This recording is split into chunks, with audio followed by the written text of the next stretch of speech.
అటు వాసు GA2లో కానీ వంశీ టు యూవీలో సక్సెస్ఫుల్గా జర్నీ చేస్తూ ముందుకెళ్తున్నారు. పోతే బన్నీ వాసుకేమో రైట్ సైడ్ బన్నీ ఉన్నాడు, వంశీకేమో లెఫ్ట్ సైడ్ ప్రభాస్ ఉన్నాడు. సో అలా వాళ్ళు సినిమా పైన ఇంట్రెస్ట్తో ఇద్దరు అలా ప్రొడ్యూసర్స్ అవ్వడం, డిస్ట్రిబ్యూటర్స్ నుంచి ప్రొడ్యూసర్స్ అవ్వడం, లైక్ మమ్మల్ని ఇన్స్పిరేషన్గా తీసుకొని సక్సెస్ఫుల్గా సినిమాలు తీయడానికి మెయిన్ పంతా స్టోరీ. వాళ్ళిద్దరు కూడా స్టోరీల్ని పట్టుకొని కొత్త డైరెక్టర్లతో కూర్చొని వర్క్ చేయించు సినిమాలు తీసిన సినిమాలన్నీ సక్సెస్ఫుల్లే. రైట్? శర్వాతో యూవీలో ఇది 4th ఫిలిం. రన్ రాజా రన్ కానీ, ఎక్స్ప్రెస్ రాజా కానీ, అండ్ మహానుభావుడు కానీ అన్నీ.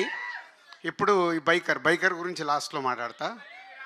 సో ఇలా మంచి సినిమాలు వచ్చేటప్పుడు అటు వంశీ అండ్ టీమ్, ఇటు వాసు తను తీస్తున్న సినిమాల్లో స్క్రిప్ట్ని పట్టుకున్నప్పుడు డైరెక్టర్స్తో కూర్చుండి వర్క్ చేసినప్పుడు సక్సెస్ఫుల్ సినిమాలు. అది నా ఫార్ములా.